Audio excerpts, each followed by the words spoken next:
মা হবার কথা শুনে চমকে গেল রোশনাই। সম্পূর্ণ জানতে ভিডিওটিতে একটি লাইক করে দেখতে থাকো। গল্পে শুরুতেই দেখা যায় আদিত্য রোশনাইকে নিয়ে ডাক্তারের কাছে যাচ্ছে। আদিত্য বুঝতে পারে রোশনাইয়ের সিরিয়াস কিছু হয়েছে, কারণ যেভাবে রোশনাই অসুস্থ হয়ে পড়ছে কিছু না কিছু তো অবশ্যই হয়েছে। আর ঠিক সেই মুহূর্তে রোশনাই বলে, কি দরকার ছিল বলুন তো স্যার, আমি তো নিজেকে সামলে নিয়েছিলাম। তখন আদিত্য বলে, শোনো রোশনাই, তোমার শরীর যথেষ্ট খারাপ, তোমাকে দেখে বোঝাই যাচ্ছে। হ্যাঁ, এখন যদি তুমি কিছু না বলতে চাও সেটা অন্যরকম ব্যাপার, কিন্তু আমি বুঝতে পারছি তোমার কিছু একটা হয়েছে। তখনই রোশনাই বুঝতে পারে যে তার শরীরতেই একটা কিছু হয়েছে। এর মধ্যেই আরণ্যকের কথাই ভাবছিল রোশনাই। অন্যদিকে আরণ্যক তো বাড়িতে ফিরে গেছে, আর আরণ্যক বাড়িতে ফিরে গিয়ে জানতে পারে মিনির বিয়ে ঠিক করা হচ্ছে বস্তির ছেলের সাথে। জাহ্নবী তখন বলে, বাদশাহ, এবারে আর আমরা কাউকেই মুখ দেখাতে পারবো না, সেই ব্যবস্থাটাই করছে এই বাড়ির লোকজন। গরিমা তখন বলে, কেন, কি হয়েছে? জাহ্নবী বলে, বুঝতে পারছো না, একটা বস্তির ছেলে যদি এই বাড়ির জামাই হয় তাহলে আমাদের সম্মানটা কোথায় থাকবে? আমি আমার বাপের বাড়িতেই বা কি বলবো? এই সব কিছু ভাবতে গিয়েই আমার কেমন যেন একটা অস্বস্তি হচ্ছে। গরিমা তখন বলে, তা অবশ্য ঠিকই বলেছ, এই ঘটনাটা যদি ঘটে এই বাড়িতে বউ হয়ে থাকাটা আমার জন্য অনেকটা বেশি ডিফিকাল্ট হবে। আগে থেকেই আমি জানিয়ে দিলাম সবটা। তখনই বড়মা বলে, বাদশাহ, ওর বিয়ের ব্যবস্থাটা তো জেঠু পাড়ার ওই মন্দিরটা আছে না, ওখানেই করেছে, তুই যাবি তো? তখন তনুশ্রী বলে, দেখো বর্দি, তুমি আমার ছেলেকে এসবের মধ্যে টানবে না, আমার ছেলে ওইসব বিয়েতে যাবে না। আরণ্যক বলে, কে বলেছে যাবে না? আমি যাব, তুমি আমাকে চাইলেও আটকাতে পারবে না। আর তার থেকেও বড় কথা, মিনি এই বাড়ির মেয়ে, এই বাড়িতে থেকেই মিনির বিয়েটা হবে। তখনই দাদু বলে, কি বলছো কি বাদশাহ, সেটা কি আর কেউ হতে দেবে? বাদশাহ তখন বলে, কেন হতে দেবে না, মিনির বিয়ে এই বাড়িতে থেকেই হবে, আমি তো বলছি।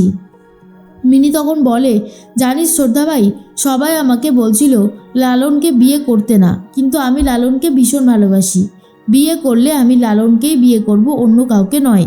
তখন বড়মা বলে, বিয়ে বিয়ে করে এই মেয়ের মাথা পুরোপুরি খারাপ হয়ে গেছে, এটা আমি খুব ভালো মতন বুঝতে পারছি। তখনই আরণ্যক বলে, থাক, এসব নিয়ে ঝামেলা করে কোনো লাভ নেই। আর অন্যদিকে গরিমা রোশনাইয়ের কথাই সবাইকে বলে দেয় যে রোশনাই আদিত্যজির সাথে ঠিক কী করছে। এর মধ্যে আদিত্য বলে, জানি রোশনাই, তুমি আমার সাথে একই হোটেলে রয়েছো, এটা নিয়ে অনেকেই অনেক কথা বলতে পারে, সেটা নিয়েই তুমি ভয় পাচ্ছ, তাই তো? রোশনাই তখন বলে, ভয় পাওয়াটাই তো স্বাভাবিক একটা ব্যাপার, তাই না স্যার? আসলে আমি কথা শুনতে শুনতে এমনই কথা শুনে নিয়েছি যে আমার কোনো কিছুই আর গায়ে লাগে না। এর মধ্যেই ডাক্তারের কাছে চলে এসেছে আদিত্য রোশনাইকে নিয়ে, আর বলে, চলো, তোমাকে আমি ডাক্তার ম্যাডামের কাছে নিয়ে যাই। আদিত্যজির সাথে ডাক্তার ম্যাডামের আগেই চেনা পরিচিতি ছিল। এরপর ডাক্তার ম্যাডাম বলে, চলুন আমি আপনাকে চেক আপ করে নিই। এরপর রোশনাইকে নিয়ে আলাদা একটা ঘরে যায় আর চেক আপ করতে থাকে। আর বলছি, আপনার বাকি শরীরের কন্ডিশনগুলো সব ঠিক আছে তো? মানে আমি যেটা বলছি আপনি বুঝতে পেরেছেন তো? রোশনাই বলে, না, ঠিক নেই, গত 3 মাস ধরেই একটু সমস্যা হচ্ছিল না। তখনই ডাক্তার ম্যাডাম বলে, আমি আপনাকে একটা কিট দিচ্ছি, আপনি ওয়াশরুমে গিয়ে একটু টেস্ট করে আসুন। এরপরেই একটা প্রেগনেন্সি কিট দেয় রোশনাইকে, আর রোশনাই সেটা টেস্ট করিয়ে নিয়ে আসে।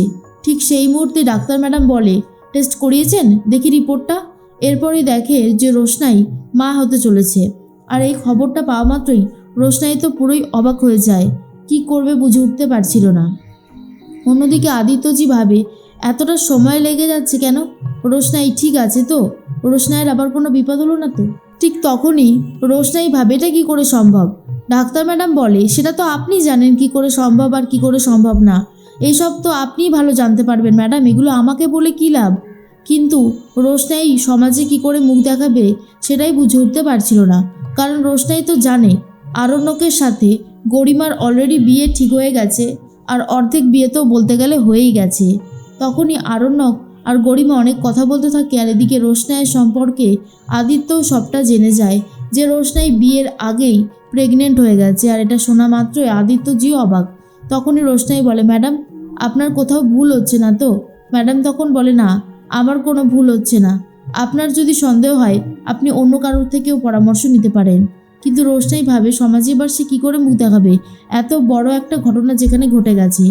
অন্যদিকে তনুশ্রী তখন বাবলুকে বলে, আমি আর এখানে থাকবো না, এইভাবে থাকা যায় না, সত্যি বলতে গেলে এই মেয়েটাকে এই বাড়িতে রাখলে সমস্যার বাড়বে বই কমবে না। তখনই বাবলু বলে, ও যা করছে করুক, ওর বিয়েতে আমরা না গেলেই তো হয়, তাহলে সমস্ত ঝামেলা মিটে যায়।